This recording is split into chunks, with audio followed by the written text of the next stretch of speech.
welcome to another episode of Bua with me, your host, Kuhlekonke Ntuli. So if you've been a part of this journey, thank you so much for watching, sharing, and subscribing. If you haven't, please make sure that you do so. Now, as you all know, this platform is all about engagements, debates, and critique. So feel free to tell us what you think.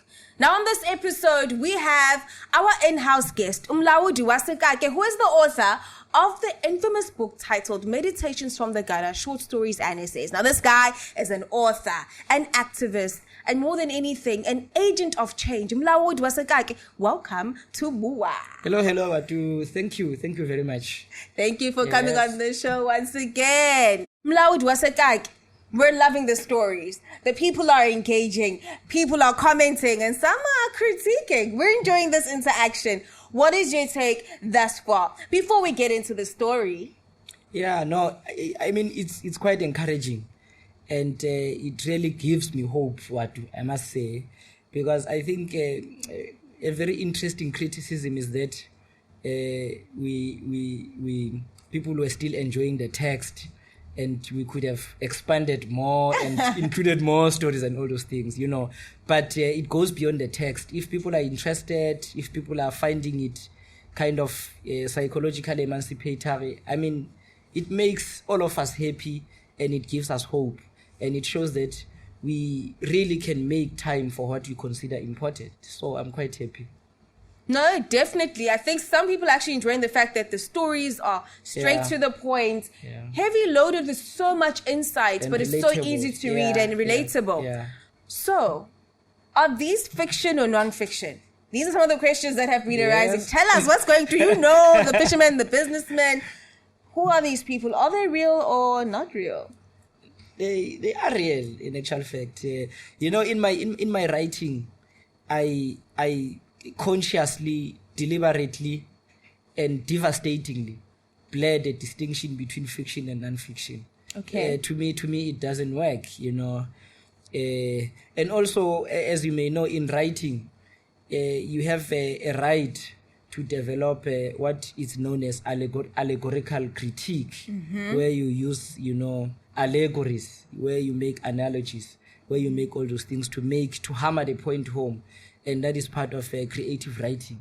Not this writing that we are used to, which is very sterile, it's not interesting, and you read two sentences and you feel like sleeping and all those things. No, but also we must not be lost in the aesthetics of writing. We must get into the substance of what is written so that we understand. Because the most important thing is that whatever metaphors, whatever similes are used, whatever proverbs, are not meant to trap you into some... going into a dictionary. Next thing you have exactly. And also some useless intellectual exercise. But rather, they are meant to make visible the nature of power relations we live in. And also to prompt us into action and into humanizing discussions. Well, let's have this discussion. I think that we've all seen a woman working in the informal trade markets. Umama working at her taxi rank. Umama working on the sides of the streets, while the formal shops are actually occupied by men most times. To be quite honest, in our city in Durban, it's usually not South African women, not South African men who are occupying those spaces. So are South Africans owning their own cities, and what is blocking our access to it within these formal economies? And do we even want to have access to formal economies? Or this sense of informality and formality is just us being degraded into secondary economies, but in actual fact, this is the most sustainable economy. Yeah. You know, the problem about when I was the vocabulary of the mainstream world, and that gets normalized, is that it hides more than it reveals, you know. Because when you talk about informal and formal, some people would say, once you make it into a formal economy, then you are fine. Yeah. Which is actually not true, because there are so many people working in the so-called formal sector who are not actually making it. Not even profit. And who are not actually making it. Well, and also who are not earning enough. In actual fact, in debt as well. They're highly because indebted. of all these loans of trying to formalize your business. Course, you don't only formalize your business, you also formalize your lifestyle. You go to Markhams and incur a mountain of debts. And you open a spaza and it's you get a point. But also there is a very interesting dynamic in that, in actual fact, the so-called informal economy is the bedrock of the economy, of national economy. So in fact, when people, for example, who are working in the formal sector are highly indebted, they can't service their debts, they can't pay up bonds and all those things, they actually rely on the so-called informal economy. And I will make a practical example. There is a Ubaba there by Marshall Town in Joburg who sells mukhodu and mukhodu. So we began having a conversation because I normally pass by when I go to my places, the places of worth. So he tells me that, look, you see these people who are... Marshall Town actually consists of public servants. There are public servants. There are people who are, relatively speaking, well off. Another part of Marshall Town. Yeah. So he tells me that, most of these people, they come to me and say, hey, Babu Ndwandwe, sicela usiphe imali somnikeza mase kuphela inyanga. So immediately, like 4-5 days after beholile, after earning, is gone. Sure. But in the whole society, that Baba is struggling, is going about some not so important business. But those people are poverty business, because informality is always tied to poverty. Yeah, poverty business, survivalist and all those things. So he tells me that story. So you see the distinction between formal and informal, and the assumptions that the formal is better off than the informal. Let me make one last example on this aspect. Okay. When the Marikana massacre happened, and those people, the mine was closed for 3 to 4 months. Let's ask ourselves, how did those people who were reliant on the wages of the mining sector survive? You know what happened? Most of them went back to the Pondoland. They went back to Eastern Cape. Some went back to KZN or Shore in some other parts of the province. Some went back to some other parts of Northwest. They went back, fetched wheat, maize meal, and other, basic foodstuffs. Yes. Went back to the picket line. Yeah. So it shows the power of the very sector or of the very component of our economy that is so taken for granted, that is ignored, while we give focus to the wealth of glitz and glamour of the formal economy. But this brings us back into this idea, or it keeps emanating from the book, the idea of sustainable, decent living. Exactly. Do we have to buy? Or are we failing to understand the value of cultivating our own? We spoke about this in the last episode, but I feel like it keeps coming up that as Black people, if we want to be on the front lines of anything just, of anything sustainable, of anything that looks human and doesn't dehumanize us, we need to start understanding the economy of Blackness. Yeah, of course. It's a very interesting concept, the economy of Blackness. And I would say there is a close relationship, as we see in the story, between power and space, and we can even add race. Definitely. We can't negate or separate land, space, and Blackness. And all those things, because the story of Miss Make is the story of someone who wants to put something on the table at the end of the day. The conventional speak says pay the bills. You get the point. So what happens is that the vantage point she gets, she never keep it long, because the authorities of the city come and say, no, you are not supposed to be selling goods and services here. This spot is not for that, So the story best describes the challenges that people encounter in the city. Go to the taxi rank. There is an element that is very unsavory, that doesn't allow her to do whatever she wants to do, Generally, and most importantly, cities never fell from the sky. Yeah. They were designed by human people. beings. You said but that. Not only by people. Men. By men. Yeah. By men and the white power structure. Do you know that And even there's till also- today, the theories that govern Of course, urban planning, of if you course. try and plan for transformative spaces, Of you actually marked down. I You're do marked down. housing. You are- So when you're doing layout You are planning, writing off script. What are you doing? yeah. This is academia. You must follow the protocol. textbook That's how it says. happens. Yeah. So exactly. So what happens is that the white power structure designs, our architectural design, our township planning logic, it's informed by a certain people who have an interest on how the environment is organized, how the space is organized, and who is going to be where and how, as it exemplifies here. So the city topography, and it's based on a particular conception of power. Power over black people, power over women, power over students. When you talk about students, accommodation and all those things, go to Braamfontein in Joburg. Yeah. You don't even have a police station, but you have spaces that are earmarked for other things. The district, the model that is used to govern, shape cities and all those things. Student accommodation. Students are taken to Hillbrow. How are you going to start staying in Hillbrow? Point in KZN. In KZN, a point, St. George's. So how are you going to study and your mind be in a good state of imbibing whatever theories considering rural urban migration?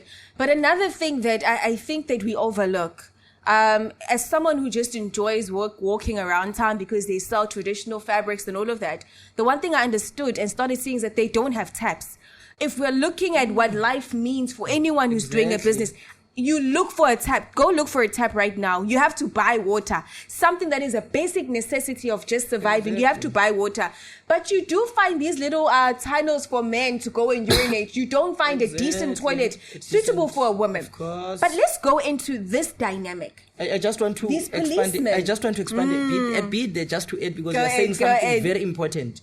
The notion of public infrastructure. Yeah. If you see our cities now are turned into profit-making spaces. Yes. If you are in town, I can argue, I can bet, in almost every town in the world, you have to go buy something, either at McDonald's, Steers, Pep, wherever, in order for you to access a toilet.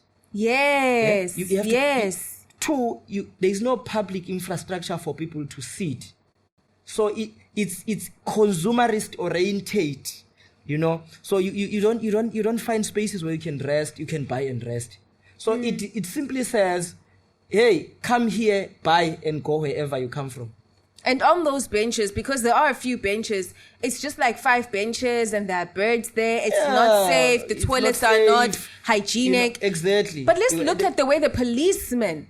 There's this thing where when we look at student protests, for me, when we look at police, I'm sorry, but I'm always reminded of my own experiences as a student activist. Yeah. When I see a policeman, I see someone who is violent, someone who hates black people. And so I start asking myself, when they are being trained in Molaodi, is the first enemy a black person? What is going on? Is the first person that you can deal with in a crowd, when you identify someone, deal with the woman, she screams, the crowd disperses. Because a lot of guys are pushing around their trolleys and their fruits. No one actually violates them. But when, mama, undlale phansi, you've got your little, section to sell, the police come Just and start harassing you. Of Why course. am I paying to sell on the floor? They actually have to pay rent. You pay rent to sell on the floor. This is a vulnerable business. Yeah. If it rains, you have to pack up and leave. But there's something about women being targets of violence, even within the city, not just spatial violence, but now the police are in on it. The government, the municipality, and who gives out these orders? And what do we say about it? Do we say women must form unions? They have those, but they don't have time to be attending that, because every second, like Mama in the book, she's not meeting her profits. She's not meeting her targets. What do we say about the vulnerabilities that they're experiencing? And on top of that, they're supposed to pay imadlana for that little square block on the floor. Are we agreeing to that as a country, or should we start challenging this? Because we say they are voiceless, but they are speaking, but no one's listening. No one is listening, of course. You are saying something very, very important. I'm very upset, guys. Very important. Very important and powerful. You find a police force, specifically a man in that state uniform, chasing a black women, man. a black man specifically, chasing women up and down and all those things. And that is why we must reimagine our cities and effect policies that are going to be responsive to the conditions of black people and of black women, because in most cases they are the ones who are trying to make ends meet, selling dukes, selling handkerchiefs, selling lollipop, all the things that we know about black women in particular, in the midst of the scorching sun and all those things. You get the point? So we must reimagine our cities. Anything that is disposable can be violated. In fact, when I say can, I'm actually downplaying it. Has to be violated, because it can be acted upon anyhow, and it gets worse when it comes to black women. Over and above being fungible as a black body, the entire patriarchal value system may aggravate the violence on black women. So that is why in our reimagining space, in redefining power, and in pursuit of our freedom, we must ensure that we factor all these elements and undermine the logic that the system or the status quo, which is very neoliberal, neo-colonial, anti-black, patriarchal, misogynistic, transphobic, homophobic, because it also affects, gays, lesbians, and the entire community of different sexualities. And we must not do it as a favor. We must do it as a moral obligation we have to other human beings. It reminds me of one of the stories in the book where I can't remember which one, but you start mentioning that it has everything to do with everyone. If you let the mouse struggle alone, the hen, you could be the next sacrifice. So if women are left to struggle in informality alone and you think it's not your problem, bear in mind, you're going to enter the labor market as an unemployed graduate and you start experiencing what it means to be black. A lot of, black kids are studying in Model C schools, and somehow there's this identity that I can't relate with other black people. Or they shun on campus, they shun politics. They say, no, these ones are crazy. We go on strike. Or when workers go on strike, they say, no, these people are insane. No, I'm looking at a young person who's coming from high school. Next thing, you realize you don't have money for education. It gets real. Next thing, your English doesn't. Or even if you have money, you enter the labor market, as you were saying, and then you are ill-treated. And then you remember, and then you take to Twitter and act like this is new. At school, they were telling me, I was running away from political education sessions. They were telling me about labor rights, trade unions. And you realize that this is it. This is it. And this thing is important. It's not really politics. If trade unions can help me secure my job, then it is not really politics. It is about life. As it is. Because the system is violent. So we must utilize this system. Like you said, capitalism is here. So we need to exist within the confines. So systems are here. Let's utilize the systems to protect ourselves. And introduce progressive reforms while we still want to ultimately dismantle it. But look at this, Molaodi. Now we are talking about umama, and we are so, it's like, this is, you internalize it. This could be my mother, it's your mother, it's your neighbor. We know these people. It's not like this is like, some stranger. It's a stranger. Or an alien from another planet. And then we go to the taxi rank. How many times are women treated like secondary to human? Whenever they go into the taxi rank, what do we need to understand, or what do we need to start communicating within those spaces? Because this is a generational thing where you are called names, they blow whistles at you. But Cat now, Mama who's doing her job is being exploited. We look at women are always secondary. You need a man to protect you. So now because the police have violated her, she has to be sheltered by men in a taxi rank for her business to somehow, exist. But now they are exploiting her. So women are constantly within the system when they have to exist under the protection of a man, of a government that violates them. Now these men are abusing her. Yeah. What must we do? What does sustainable living look like? Yeah, I think, we must instill the idea that when you come across a woman, especially a black woman, you see a human being. So when you come across that person, you don't say, I won't violate her because she is a sister to someone. I won't violate her because she's a mother to someone.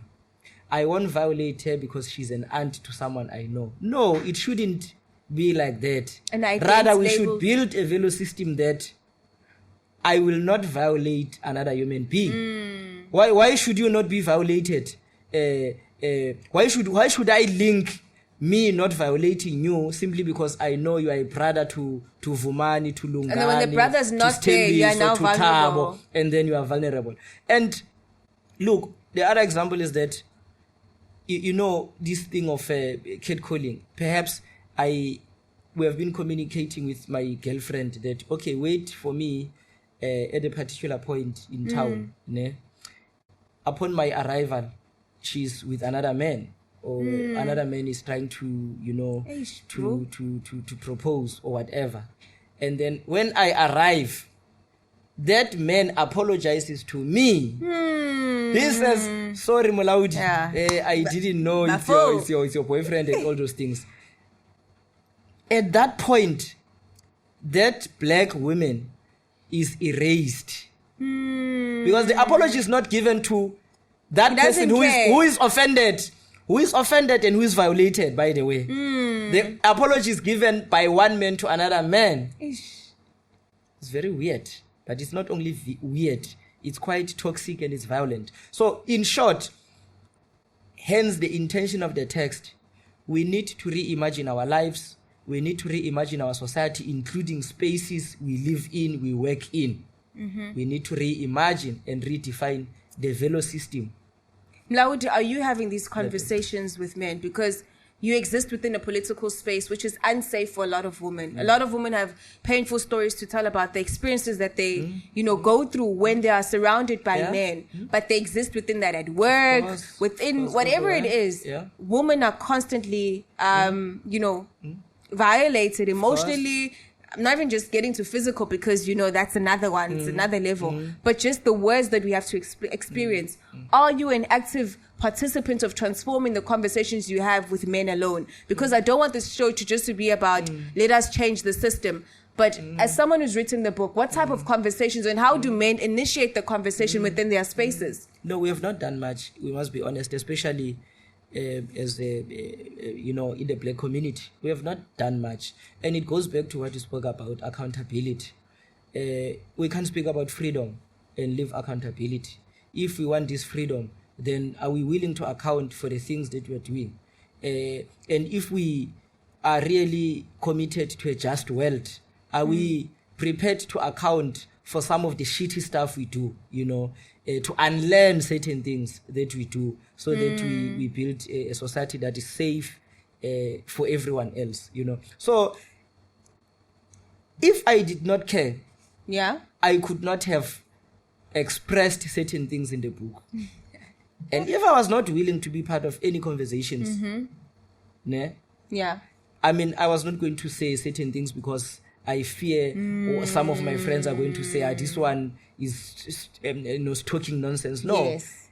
We must be so unapologetic against capitalism, the way against patriarchy, misogyny, homophobia, transphobia, the way we are so passionate and unapologetic about our criticism of capitalism. So we can't be half-hearted in our revolutionary work and say, no, I will, foam, be so angry consistent and passionate against the capitalism, but when it comes to patriarchy, we begin to beat about the bush and never call out the some of the shitty stuff we do. We must be frank, open, especially as a community that is in the oppressed camp, in order for to mend the fractures that exist between black men and black women, because we can't. Otherwise, the system will continue dividing us more within the gutter. Because there are unique violations that exist within the gutter that other women with money don't experience. I mean, the gutter is not a holy land, like the book says. Yeah, and that's why I always say,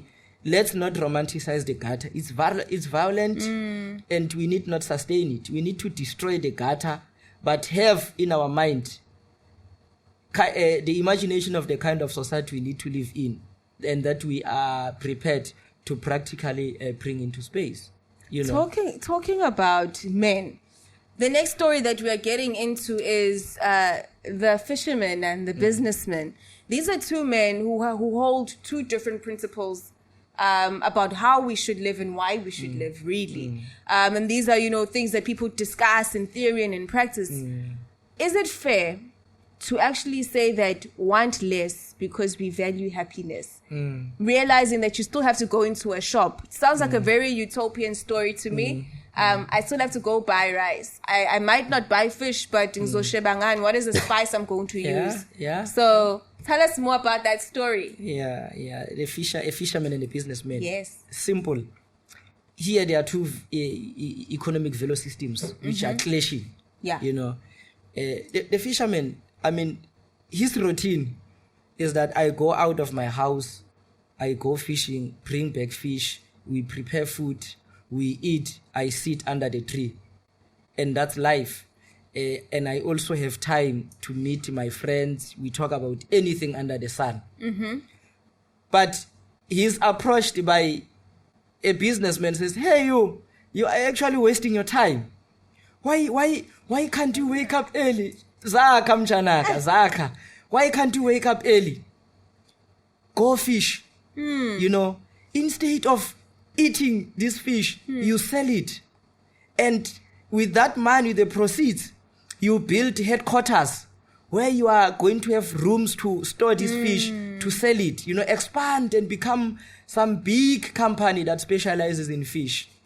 Okay. So here the logic is that in order for you to make meaning of life, you have to be exploitative, you have to make profit. So the assumption is that if in whatever you are doing, in as much as it sustains your life, the life of your community, of your family, it's not enough if it doesn't make profit. So in the entire story, if you check closely, the logic of profit does not make sense. So the story tells you that in actual fact, we can live without producing goods and services for profit. Just like the fisherman. The fisherman, and the assumption is that the fisherman is bored, the fisherman does not understand how life works and all those things, But the logic of profit making tells us that, look, we are actually adding unnecessary stuff in our lives. Unnecessary stuff that we don't need.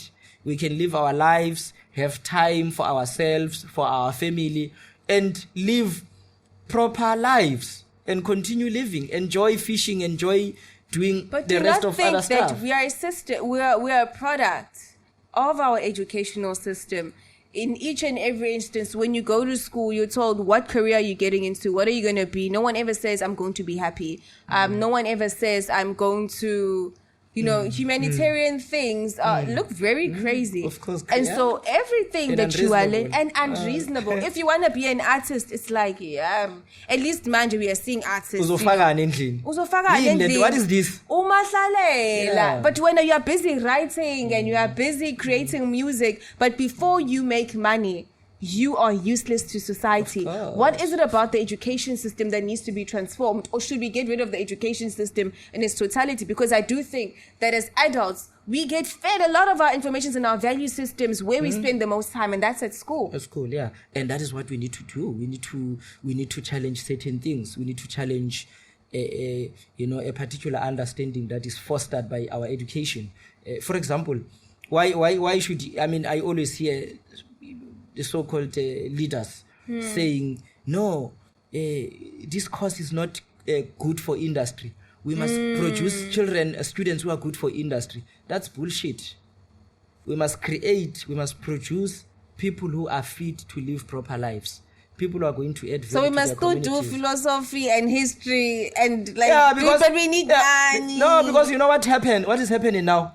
We are channeled towards causes that are making us only fit for industry, only fit for wage labor work. Okay. You know, we are not taught that, look, sometimes you can spend part of your time, of course, working, transforming nature to make meaning in your life. But also you can rest, you can spend the rest of the time doing what you are passionate about. Why should I be discouraged to become an artist? Because it is benchmarked with how much money artists make. If you are a poet, you are not going to bring money. If you're not on TV, you haven't made it. So what happens is that people end up doing things they are forced to do to earn a living, which is quite bizarre. The concept of earning a living is bizarre itself, but we'll talk about it some other time. So people are forced to do things to earn living and to abandon things that they are passionate about, which could affirm themselves in this world. So if you are passionate about something, art, literature, or anything, filmmaking, video making, if it doesn't bring money, then society doesn't consider you serious in life. You're not serious in life. You're not. You so can't sit with that. So if you are doing some commercial or commerce-related cause, even if it doesn't bring happiness to you, you are said to be making just it. The title. Yeah, just the title that you know when you're an accountant. Yeah, but you know that work, it's emotionally, psychologically, and spiritually impoverishing. But you move, so you are actually a ghost wearing a tie. You are respectable. You are seen carrying a laptop. And then the world has made you think you are making it. You get a point. While you are empty inside. So what is our generation not getting right now? What can we do right now? Because I see, okay, let's just go back to the fact that this is a man with a wife and children who are happy. Yeah. He is also happy. How do we become happy while we are still struggling? You're saying we need to change our taste buds. We need to change our aspirations. Let us not want to wear, nice clothes, learn how to sew. Basically saying we must be self-sufficient, self-sustaining as society. But do we both value that same thing? Because you're going to value it alone in Molaodi right now, or maybe even in the next 5 years, you are alone in this. No one's willing to trade your beautiful, soothing music for clothes. So what do we do? No, it's simple. We all want a nice thing. We want to nice life. Nice life. Life. But this nice life has to be collective, has to be lived by, has to be accessed by everyone. That's what we do. So we are not saying socialism. So no, we are not saying, hey, whatever decent things you want, stop them. Let's go back to the gutter. No, we are saying if you can access 1, 2, and 3, and 4, that makes your life easier. Without exploiting others. Of course, let's allow others to access it. Is it possible to access and wear brands Louis Vuitton without it? No, it's not about brands. I mean, if I'm saying, hear my point, ne? Okay. The bottom line should be access to things that make life better. Okay. So all of us must access those things. You get a point? So it should, because the way the political and economic elite maintains its lifestyle is by exploiting the underdogs. Okay. It's by creating and exploiting the underdogs. So what we are saying is that access to food, access to things that make life livable should be for everybody. It shouldn't be for a tiny minority that will come or will go to the gutter with a German machine, with Italian suits and all those things. No, because that very velo system is made possible by unequal power relations. That's why people baba corrupt when they can't maintain that lifestyle or when that lifestyle is threatened, because they want to maintain it at all cost. So in order for us not to continue banging ourselves against the wall or wanting to maintain unsustainable lifestyles, let's make life easy. access things which are going to make life livable. Let's open it for everybody.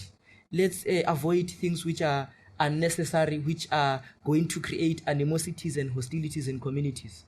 Talking about creating access to everyone, let's talk about conservation. Now, this beyond it just being two men and how we should live and why we should live, let's look at how conservation areas are being exploited. Our waters are being exploited to make money. But more than anything, are our Black people not understanding the very nature that they are living in, and that is why we are being exploited? Or do we understand, but we are too busy chasing the money than actually saying, I want to be an agricultural scientist, or just let me protect my father's land? What is our relationship with that? We need to, our relationship with that is very weird in a sense, because it goes back to how we are taught, how we are socialized, and how we are made to understand what is success, what is not success, what is progress in life and what is not progress. The one thing I always cry foul about to my friends is the notion of paying bills.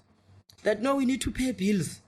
So you can kill your brother or your sister simply because you want to. So blood is no longer thicker than water. So if the bottom line is paying bills, it means I can do whatever it takes, can burn my house, to pay bills, or someone's house for that matter. I can violate everybody. I can steal from people from the community who raised me, actually, in order to pay bills. So the notion of paying bills as if bills have never been paid from time immemorial. Our grandparents were making life livable. So we have turned the notion of paying bills as like some metaphysical but mantra. They didn't have to pay levies. They didn't have to pay for water and electricity. Why? Because they didn't care about electricity. Exactly. But now we need electricity. No, exactly. Or we need power, not electricity. No, in whatever way you put it. It's because the political economy we live under does not allow us to live the way we live. So at that time, they would be able to access things, to access things that would make their lives better without having to go through a process of wage labor. You get a point? So why should life, if life, perhaps the question we need to pose, if life is so precious, why should something so precious rely on something so precarious as wage labor? Why should life be dependent on whether you have access to wages or not, if life indeed is so precious? Perhaps that's the question you need to pose. And perhaps, again, the fundamental question in our, schools should be, the very primary question of political economy should be, why should we buy food? Why should we buy food? But people are selfish. Like I don't want us to just talk about the philosophies we talk about at school. But the reality is that in the event where we are saying we are exchanging goods in Molaodi, will everyone wake up in the morning without the motivation? Because to be quite honest, you talk about Igdala, but it was women who had to go the extra mile to ensure that the home is sustained. It was burdensome. In fact, the old system, to be quite honest, was very reliant on this woman who's burdened. She must give birth. She must do A, B, and C. In this current situation, I just feel like we can't go back. And no one says we must go back. You're sounding like you're saying let's detox our desires. No, I'm saying hear me out. We need a kind of society where human needs are going to be fulfilled without undergoing an exploitative and dehumanizing process. Okay. That is the long and short. And we must also define this past, because if we leave it like that, it's too abstract and it could be understood in a very, bad way. We are talking about the time when access to land, access to water, access to resources was easy. You don't have to undergo a painstaking process of wage labor, of having to negotiate your way through and of having to give up some of your rights. You get a point? But also, I want to get into something you said, and I think it's not you saying it. It's what people who are sympathetic to the status quo are saying. That can we really live without these things? No, we can make life simple. We can really make life simple. Produce, consume. Why should the exchange process? Access. Yeah. Why should the exchange process be so profound and so pronounced in our relations? Why? I mean, direct access to what you produce. Now people produce, but they can't even consume what they produce because they don't have the means of purchase. They can't access the very services and goods they like the story of Lydia. Where she had to be told that in order for you to access the very bread you bake, you must wait for your wage. You get a point? There must be a direct connection between production and consumption. We must take away the idea of exchange because it is actually the one that is messing up our society. And very true. The first story takes us through a journey where we see a woman who still wakes up and labors her whole body and her whole life, but still can't make a living. Living as in breathing. She can't breathe, but she still hopes because hope is what makes her think that maybe tomorrow my profits will be made. Yeah. Now my profits there's will a be man better. who's not working, but he's breathing, he's living, and he's sustained. Yeah. The fisherman is quite okay. Yeah. But you know what? I think that as a country, we need to start asking ourselves, how should we live and why should we live? And maybe even who should we live for? Ourselves, our families, or our wives? That's a conversation we can have. Comment down below. Please start having these conversations because it's actually going to start informing the number of clothing items we buy, the lavish lifestyles, what we eat, what we drink. Do we need sushi? Useless things sometimes. Yes. We need, should we cut out meat? Hey, these cats will come to me. As an environmentalist, we need to start asking these questions. Should we be killing animals? It's crazy, but there are people who hold those values and it's far. In the name of economic growth. In the name of political growth. Economic growth, yeah. Yeah, so parting words, Molaodi, very briefly, what would you have to say? What do you want people to take away from this? How should we live? Why should we live? And who should we live for? We should live for ourselves. On the how we should live is we need to build societies that are responsive, societies that value life, that truly and genuinely value life, that life takes priority. If there is any process that wants us to commit ourselves to it by undermining life, then it's not worth it, which is wage labor. Wage labor sucks. Wage labor is very violent. Wage labor is never going to take us anywhere. In the name of wage labor, our parents are no more. In the name of wage labor, people have lost their arms and their limbs. In the name of wage labor, people have gotten silicosis. In the name of wage labor, the ecological destruction, what we are facing now. In the name of wage labor, soil erosion is, continuing. So things are happening. Things are happening because we interfere with the natural state of affairs. The way we transform nature. You can rip apart a forest simply because we want to produce timber and forget that this is an ecosystem. This is an ecosystem that everything has to play its role. So you are creating a rift in how the ecosystem functions. So you're proposing an ecocentric approach. Of course. We hear you, Molaodi. A life-centered approach. A life-centered. We must breathe and let that oxygen be clean. Tell us, what do you have to say about this conversation? If you have articles, any readings that you'd like to refer our guests to, if you have anything that you want to share with the public, because this platform is yours, it's ours. Let's start engaging. More than anything, please remember that if you want to be a part of this show, please just submit your videos to us. Submit those readings. They are of value because it's not just about us having these conversations. Let us have a dialogue. Tell us what you think. Are there any stories that you'd like to engage on in the next episode? Comment down below. There is the WhatsApp number to submit your videos, and I'll be reading you out with the paragraph from the last story, titled A Fisherman and a Businessman. The underlying message is that human activities must be fulfilling. Any other extra thing, such as profit-making, should not be considered a fundamental part of human existence. We can live without certain things that we have come to see as necessities, while they are truly not, really.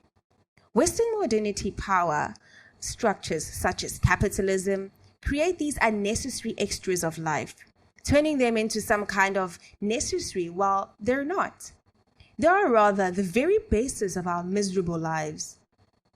It is upon such that a competition instead of cooperation, exploitation instead of mutual care, private accumulation, and greed instead of sharing come about, and fundamentally define our lives.